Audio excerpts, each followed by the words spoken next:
안녕하세요. 부산에 사는 38살 여성입니다. 삶에서 운명을 걷어찬 사람은 없다고 합니다. 20대 청년 시절만 해도 제 인생이 평탄하고 조용히 흘러갈 줄 알았었어요. 비록 가정 형편이 넉넉하지 않았지만 친정 가족들과는 살던 시절과는 다르게 남편을 만나고 나서 제 삶은 완전히 바뀌었습니다. 어른들이 여자는 팔찌 둥그러지고 팔자는 축이 난다 하더니 시집간 저런 사람을 보면 그런 말이 나온 게 아닐까 싶을 정도로 공감이 됐어요. 어릴 때부터 친정어머니, 언니, 오빠까지 내게도 그런 운명이 있을 거란 생각까지 함께 했습니다. 부디 제 인생을 꼬이게 한 남편과 시댁 식구들 이야기를 들어주시겠어요? 살았던 때 아버지께서 일찍 사고로 돌아가셔서 경제적으로 어려운 상황을 겪었습니다. 가정 형편이 좋지 않았는데 오빠와 언니는 제보다 5살과 4살이 많았습니다. 고등학교를 졸업하자마자 바로 돈을 벌었고 저도 그 길을 따라 대학을 포기하고 일찍 사회생활을 시작했습니다. 제 첫 직장은 동네 휴대폰 매장이었는데 엄마의 친구의 아들이 운영하는 가게였습니다. 제 나이가 어려웠고 정식 직원이 아니라 아르바이트처럼 느껴졌지만 엄마와 언니, 오빠들에게 길러진 생동감으로 3년 만에 매장의 정식 직원이 되었습니다. 물론 중간에 공장이나 다른 회사에서도 일을 했었지만요. 친정에서 가장 가깝고 월급을 가장 많이 받는 곳이 휴대폰 매장이었다. 다시 매장으로 돌아가야 했던 이유 때문에 5년 가까이 그곳에서 일했다.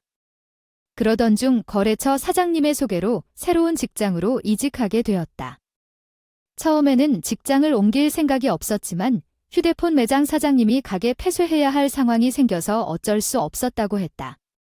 휴대폰이 2년의 거리여서 그런지 새 직장은 친정에서 약 1시간 거리에 위치한 휴대폰 통신사 고객센터였다. 그곳에서 일하면서 본 소재가 있고 일을 잘하는 분이 추천해 준 곳이었다. 그곳에서 운명의 사람을 만났는데 그게 바로 나의 남편이었다.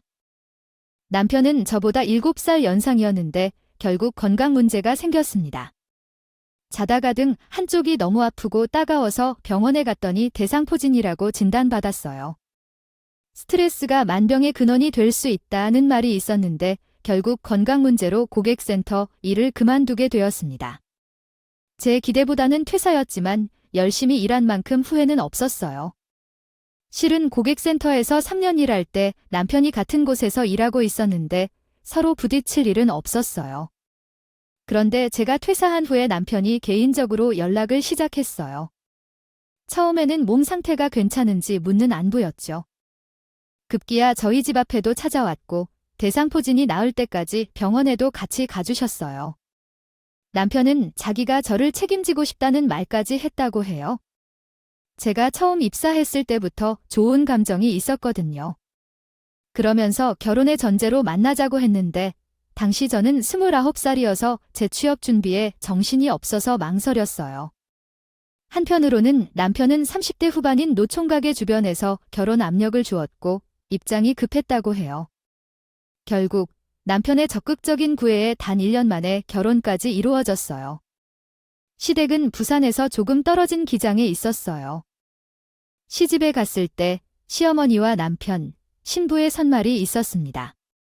신부의 남편은 3살이 더 어리고 이미 결혼하여 2 아들을 두고 있었습니다. 시어머니도 34살 정도에 결혼한 편이었으며 늦게 취직한 것도 있었습니다. 신부의 남편은 작은 공장에 다니며 외주 일을 하기에 형편이 그리 좋지 않았습니다.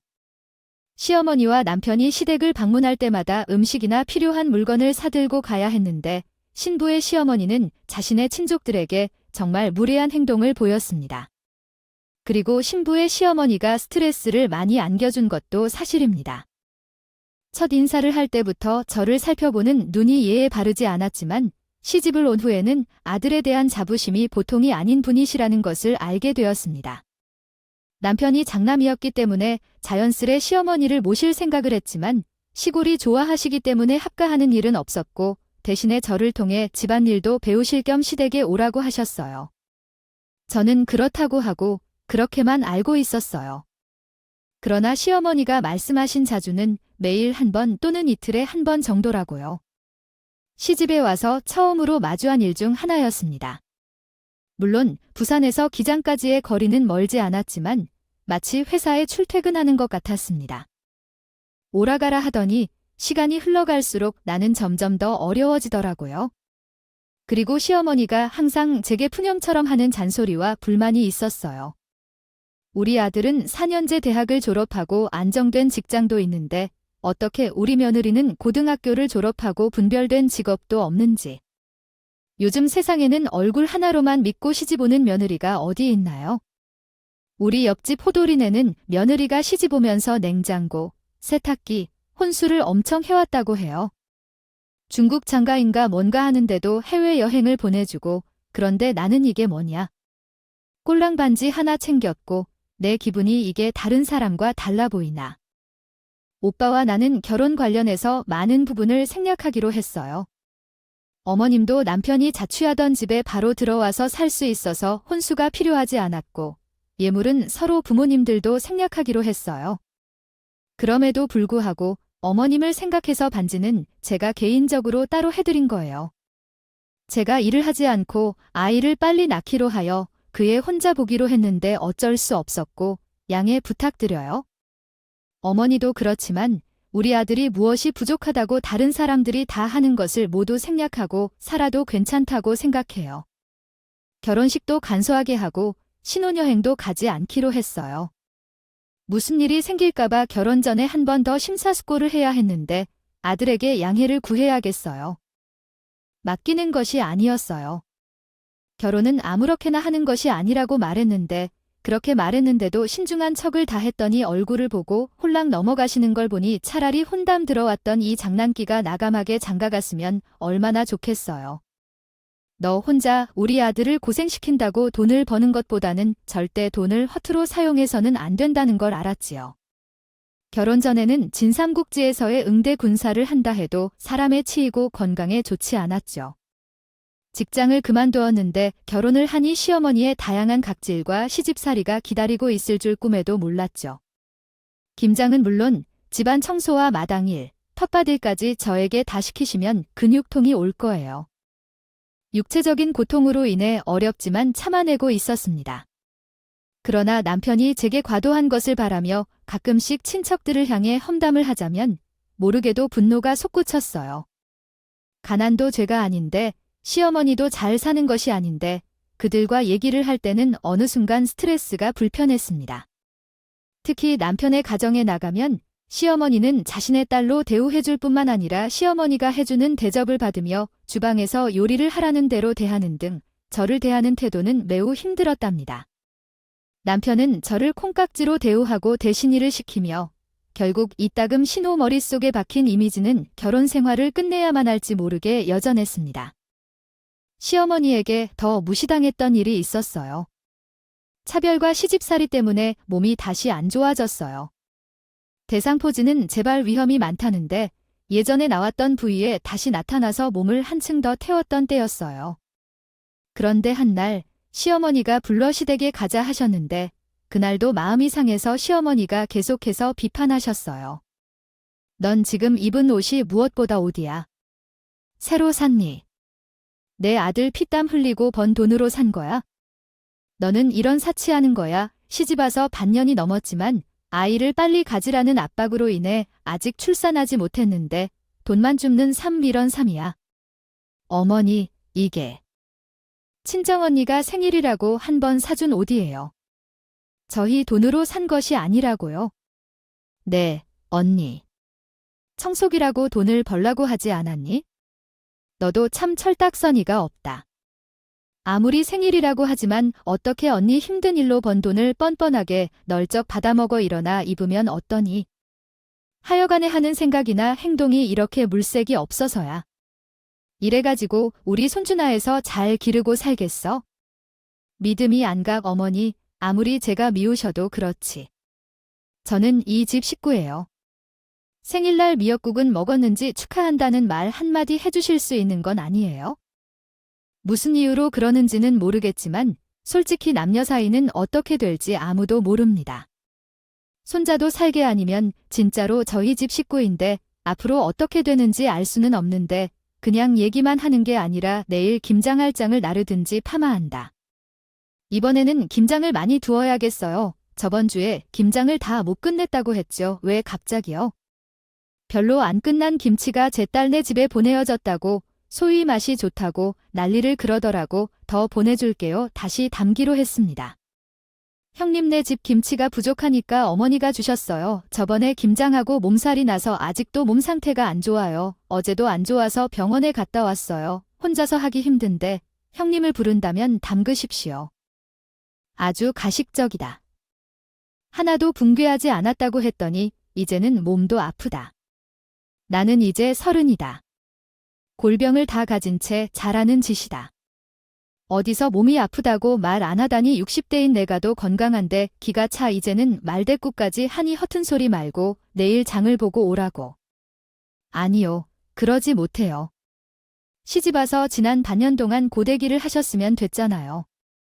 그리고 어머님, 우리 친정을 무시하고 업신여기고 하는 거는 더는 참을 수 없어요. 사과는 안 하실 것 같으니 바라지도 않고 그냥 앞으로 우리 친정에 대한 예의를 지켜주셨으면 좋겠어요. 너무 거들어치니까 못 배운 척하고 덕이 부족하다고 하는 거야? 친정 얘기 말고 사과할 거니? 내가 뭔가 무시했는데 사실만 얘기한 것뿐인데 내 집 못 사니까 왜 그렇게 찔리는 거니? 어머니, 난 먼저 가볼게. 몸 관리를 해야 해서 잠시 못 올 것 같아. 우리 신우랑 남편이 시모 생일을 축하하는데 진수성찬을 차려 먹었지만 시댁 식구 중 한 명도 축하 전화나 말 없었어. 남편이 내가 끓인 미역국을 보고 케이크를 사왔던 것이 타였고 시어머니한테 축하나 선물을 바란 적도 아니었지만 친정에서 선물 받은 걸로 욕을 먹어서 눈물이 찔끔 난 것 같아. 이제 하다가 파워스 에러. 신혼의 집안일까지 시키는 시어머니 말에 저도 모르게 속에 있던 말들이 마구 뛰쳐나오더라고요. 그렇게 시집와서 처음 시어머니와 강한 말다툼이 있었고 후에 시댁에서 연락이 와도 안 받고 당분간 발길을 끊었어요. 남편들 시어머니에게 저와 다툼을 들었는지 잔소리 겸 뭐라 하더라고요. 하지만 제가 그 일이 이끌어서 첫째 아이를 임신하게 됐고 남편은 임신 초기 안정을 위해 암묵적으로 시댁이 돼 저를 빼줬어요. 남편과 같이 간 산부인과에서 조산의 위험이 보인다고 산모의 심신 안정을 최우선으로 하라고 했거든요.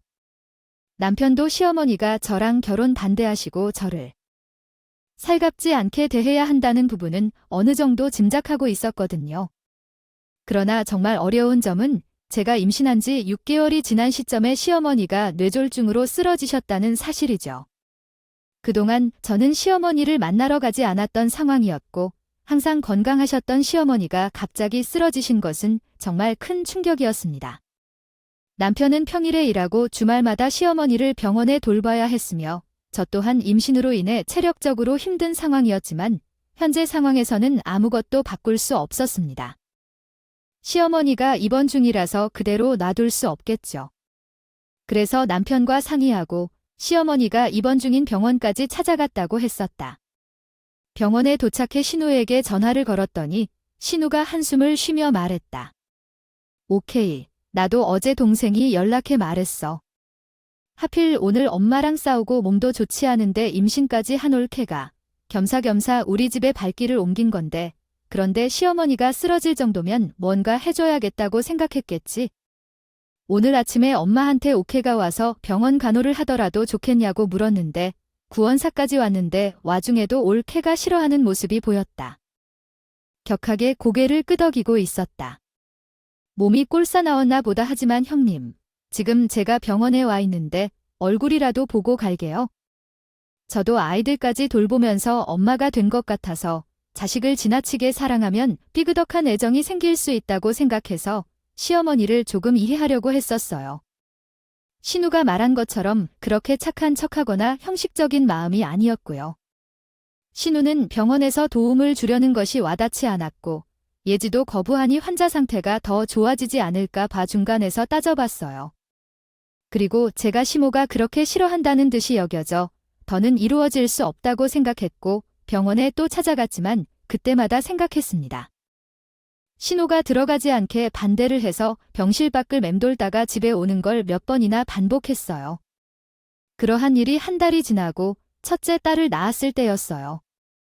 시어머니가 고비라는 소식을 듣고 이틀이 지난 뒤 결국 시어머니가 돌아가셨다는 비보가 들렸어요. 그 소식을 듣고 한동안 멍하니 아무 생각이 들지 않았어요. 아이를 낳고 일주일이 지났을 때 몸이 회복되지 않아서 그런 것도 있었지만 시어머니가 그렇게 허무하게 떠나실 줄은 몰랐거든요. 제가 집에서 친정엄마와 언니의 보살핌 속에 산후조리 중이라 시어머니의 장례식에 참석하지 못했고 남편은 상주가 되어 장례식장에 계속 머물렀어요. 저는 단지 그저 매일 전화로 아이들의 안부를 묻는 남편에게 장례에 대해 이야기해준 적이 있었는데 전화 통화를 하면서 남편의 목소리가 너무 안 좋아 보였습니다.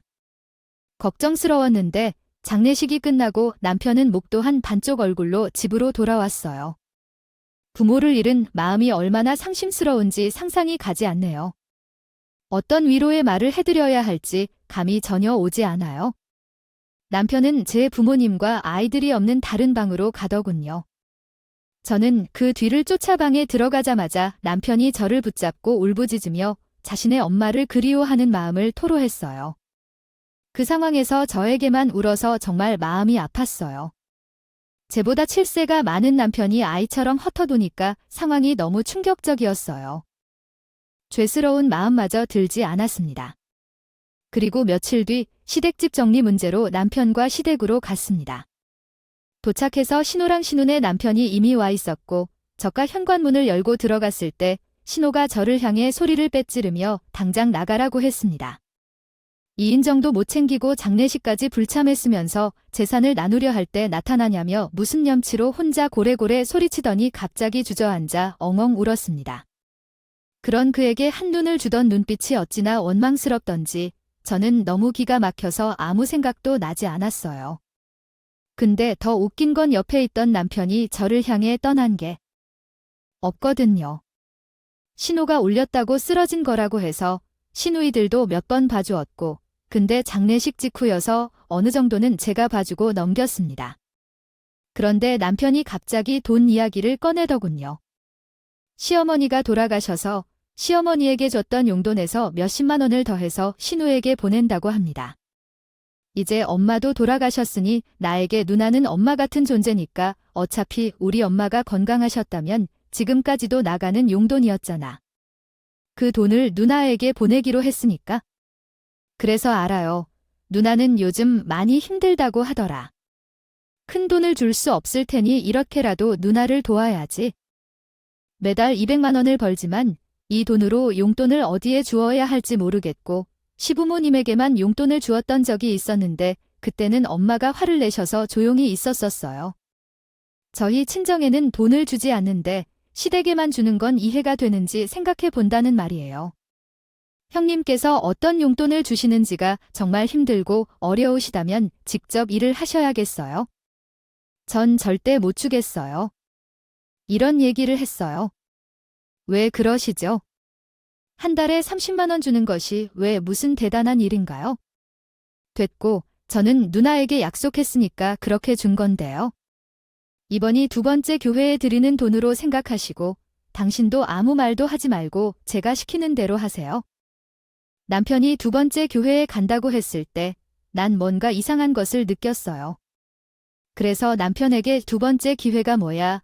라고 물어봤더니 남편은 한숨을 쉬며 우리 엄마를 돌아가시기 전에 죄송해하고 후회하는 마음이 생겼어.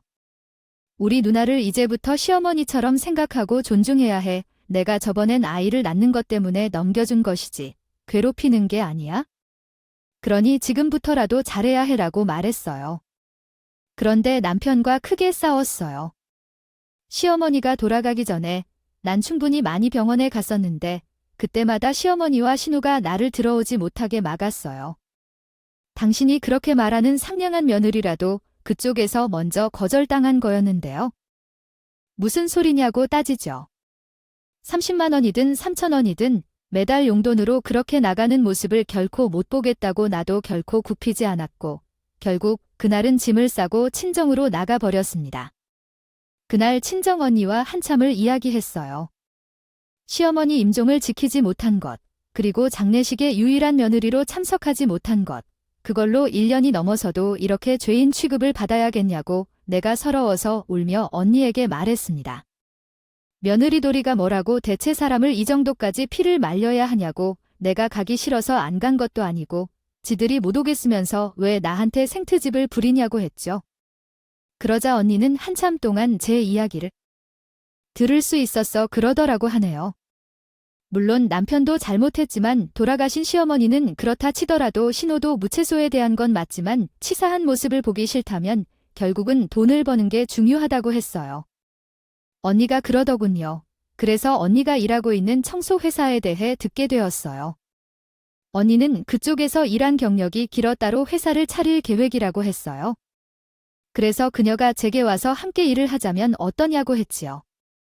그때부터 언니와 함께 회사를 시작했어요. 남편과는 싸울 일이 없었습니다. 정확히 말하면 싸울 시간이 없었어요. 남들이 일하는 시간 동안에는 청소를 하지 않았습니다. 퇴근한 후에 저희는 출근했습니다. 불이 꺼진 사무실에 들어가서 그때부터 청소를 했어요. 물론 낮에도 일부 청소를 했지만 주로 사무실 청소를 하다 보니 오후 5시에 출근하고 새벽에는 들어왔습니다. 그래서 남편과 함께 있는 시간이 많지 않았죠. 어느 날은 신호가 우리 집에 오더니 조카들을 맡겨두고 나간 적이 있었습니다. 그때 저는 이미 자러 가야 할 시간이었는데 놓고 가시겠다는 말도 없이 그냥 애들만 두고 나가셨어요. 그래서 거실에 TV를 켜주고 다시 자러 들어갔고 일어나서 출근을 준비하고 나갔습니다. 나중에 신호가 울리며 거래하면서 어떻게 아이를 들고 나가버리냐고 성질을 했지만 대꾸도 하지 않고 끊어버렸어요. 그래서 다음부터는 아이를 맡기지 않기로 했어요. 반응을 하지 않으면 걱정이 끝났거든요. 예전에는 시어머니의 한마디에도 반응하고 울기도 했었거든요.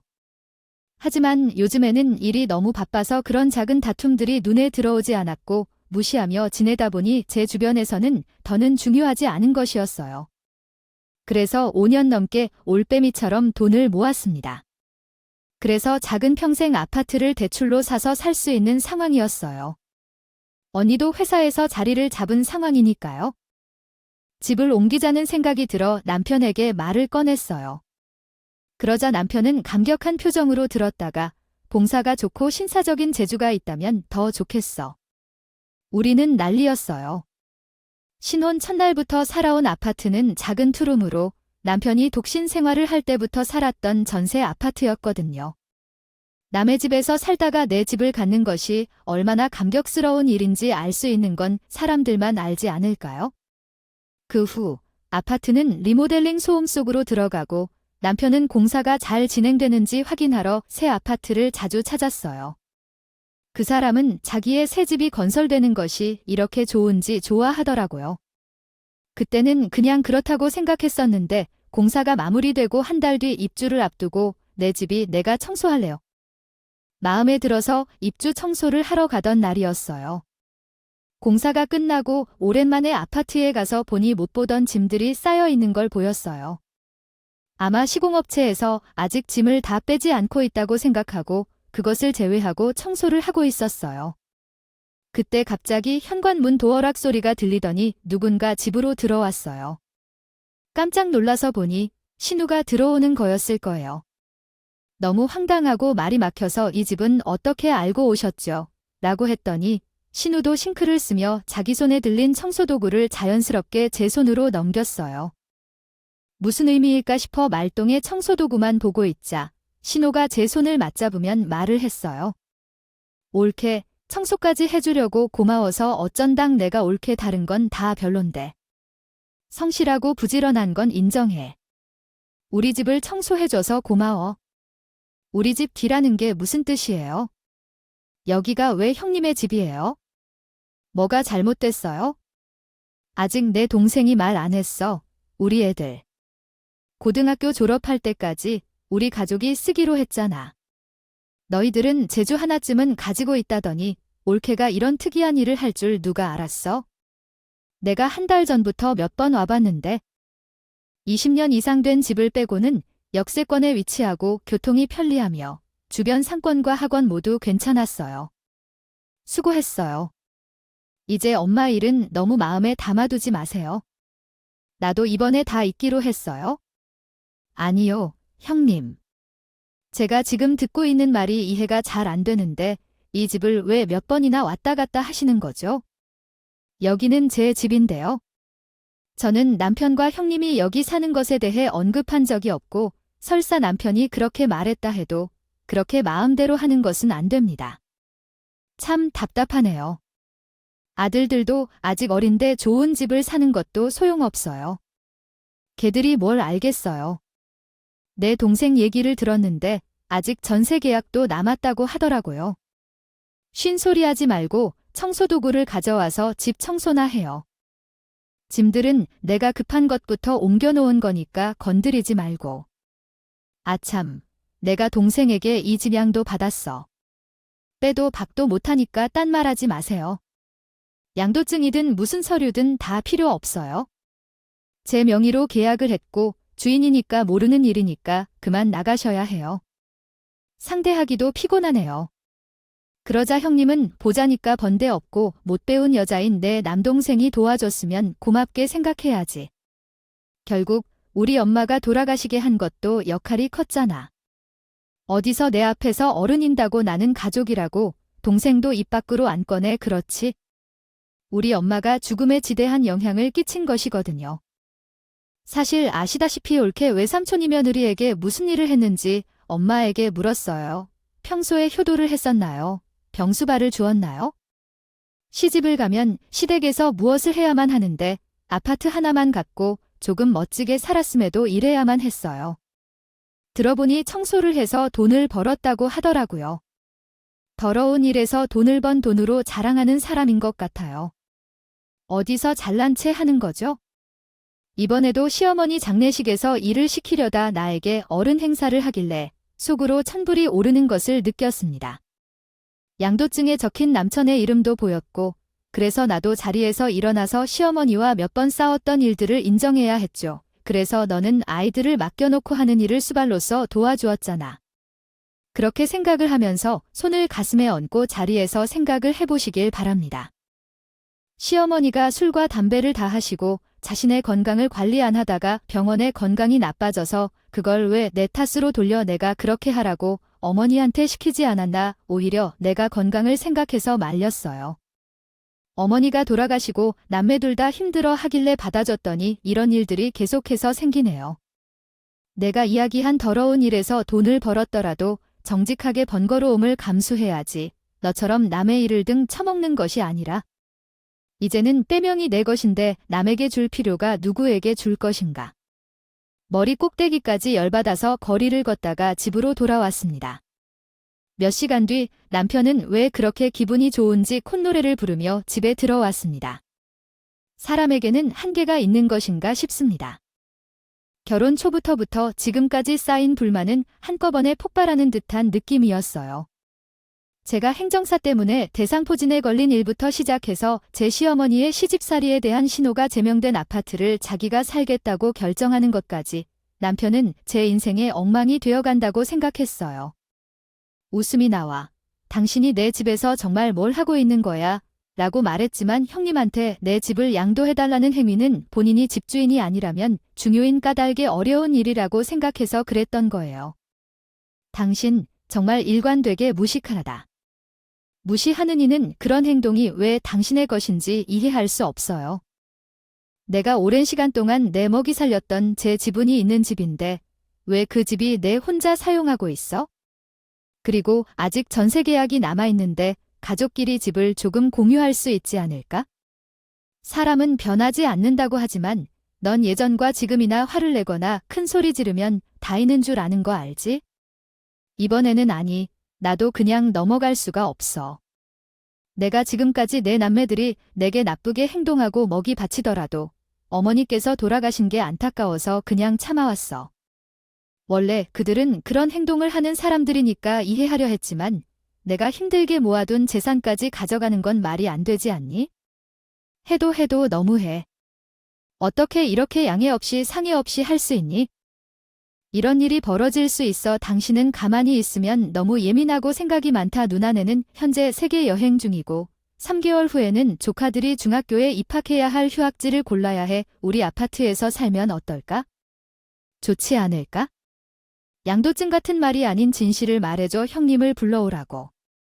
원래대로 돌려놓지 않으면 이번에는 정말로 가만히 있지 않을 거야. 이렇게 알아. 아니면 어찌 할 것인가? 지금은 돈이 좀 부족해서 힘들어. 남편인 것이고 뭐 그런 것은 중요하지 않아. 배우는 것도 없는 남편에게 7살 많은 듯이 반말하고 퉁명스러운 태도로 말해. 어떻게 배우지 못한 걸 드러내고 있는 거니? 누나를 통해 이미 도움받은 적이 있고 수용할 수 없어. 당신이 원하는 대로 할 수 없기 때문에 조용히 받아들여. 큰 불만을 일으키지 말고 형님으로부터 돈을 받는 것이 무슨 뜻인가? 돈이라니, 이 남자가 정말로 제정신인가? 사건의 전말을 듣게 되면 남편은 몇 달 전에 15년을 근무한 고객센터에서 권고사직을 받았지만 자존심 때문에 그 사실을 숨기고 제게 대출과 신용카드로 생활비를 제공하고 자신의 용돈까지 써가며 됐다고 합니다. 근근히 버티고 있었던 것이었어요. 그러다가 돈을 벌어 집을 샀는데 알고 자기 누나에게 제 아파트에서 살게 해주겠다며 돈 3천만 원을 받고 자기 빚 상황까지 얘기하고서 누나도 좋은 집을 사서 좋고 자기도 좋고 일하면서 삶도 좋고 내부 좋은 짓을 하고 있었다고요. 제 명의고 그런 건 상관없고 자기가 지난 6년간 저를 먹여 살렸으니 그 아파트는 자기가 선직이나 마찬가지라고 뻔뻔하게 생각했다 보더군요. 그리고 남편도 신우와 똑같이 시모가 죽은 건 제가 불효했기 때문이고 제가 남매들에게 빚이 있으니 이 집 정도는 양보해야지 하는 말도 안 되는 생각을 품고 있었고요. 처음에는 이혼까지 생각은 안 했어요. 아이돌도 어디 있고 그래도 남편이라고 어떻게든 데리고 살아야지 생각을 하고 있었는데 남편이 신우와 저를 몰래 돈 거래를 하고 회사 퇴직과 대출에 대해 말하지 않았다는 부분에서 이건 도저히 안 되겠다 싶더라고요. 그 이혼의 마음을 굳히고 바로 이혼 전문 변호사를 소개받아 찾아갔습니다. 남편이 저를 몰래 퇴직하고 상의 없이 대출을 받은 적, 제 명의 집을 신우에게 마음대로 양정을 써준 점을 빌미로 이혼 소송을 신청했어요. 재산 분할 신청과 양육권 소송을 동시에 했고 그리고 나서는 미련 없이 아이들과 짐을 싸서 친정으로 갔습니다. 그 후 반년이 넘는 동안 소송을 진행했습니다. 그 기간 동안 남편은 저를 찾아와 이혼할 수 없다며 소리를 지르며 친정에서 행패를 부리고 난리를 쳤어요. 그때마다 오빠와 언니가 대신 막아주고 쫓아내서 돌려보내기를 여러 번 했어요. 남편이 그럴수록 정이 떨어져 더욱 이혼을 해야겠다고 생각했죠. 저런 상황 등신을 데리고 살려라 했나 싶었고요. 남편이 이상한 짓을 할수록 소송은 제게 더 유리하게 작용했고 이혼 소송은 제 승리로 돌아가겠습니다. 이혼 위자료는 1,000만 원이며 남편의 유일한 재산인 전셋집은 7대 3으로 나눠주라는 판결이 내려졌고 아이들의 양육권과 양육비는 180만 원을 매달 주라는 결과가 나왔어요. 그렇게 이혼을 한 후 1년 뒤 저와 언니의 남편이 차린 청소업체는 어느덧 4년 차에 접어들면서 직원이 70명으로 늘었고 업계에서 성장하고 있는데요. 저는 새 아파트로 친정엄마와 아이들과 이사를 해서 살고 있습니다. 사실 이혼한 후에도 전 남편이 정신 못 차리고 몇 차례 다시 합치자고 매달렸지만 저는 그에게 상대할 가치가 없다는 생각밖에 들지 않았습니다. 그래서 급기야 법원에 접근 금지 명령을 신청했어요. 그것이 효과가 있었는지 1년 뒤에 찾아오는 일은 없었고 주변 지인들 통해 가끔씩 어떻게 살고 있는지만 듣곤 합니다. 전 남편이 전셋집을 정리하면서 제게 재산 분할해주고 남은 돈은 신우에게 받은 3천만 원을 돌려주면서 빈털터리가 되었다고 합니다. 그 과정에서요. 눈물 없이 볼 수 없던 남매의 가족은 더원 앞에서 행방불명이 되었고 신우와 남편은 절연까지 이르며 돈을 서로 내놓으라고 요구했지만 주지 않았다면서 싸움을 벌였다고 합니다. 현재 전 남편은 40 중반의 나이에 취직을 시도했지만 실패하여 아는 분이 운영하는 돼지갈비 가게에서 숯불을 지피고 불판을 닦는 일을 하며 생활하고 있다고 합니다. 이런 욕심을 피워서 자신의 운을 망가뜨리는 이유를 아실까요? 부부관계는 때로는 인연의 아군으로 이어진다는 속담이 있습니다. 결혼을 하고 자식을 낳고 살아보니 그 속담의 의미를 이제야 이해하게 되었어요. 한 번 잘못된 사람을 만나면 인생의 운이 전천후로 변할 수 있는 것을 깨닫고 있습니다. 속에서 올라오는 물을 쓰곤 하지만 천사처럼 깊이 자는 딸과 아들을 보면 그 아이들과 만나기 위한 불가피한 과정인 것 같다고 생각하며 참습니까? 여러분은 타인을 위하여 그의 시우는 비난과 투정을 그저 참아주지 말아야 합니다. 특히 고통받는 상대에게는 이해와 지지를 보여주어 한순간의 해소를 위해 참는 행위는 하지 않길 바랍니다. 그렇게 하는 이유를 묻는 것은 가능하지만 제 경험상 오랫동안 함께하며 가까운 가족일수록 서로의 경계를 잘 지키며 과도한 희생을 피하는 것도 관계에서 중요한 부분이라는 것을 알게 되었습니다. 모든 인간관계는 사람마다 다르고 오늘 여러분 가정의 후예가 되는 그것이라 생각됩니다. 평화가 깃들기를 바라며 편안함을 느끼시길 바랍니다. 제 사연을 들어주신 분들께 감사를 전하고 오늘도 저희 채널에 방문해 주셔서 감사드립니다. 더 좋은 이야기로 찾아뵙겠습니다.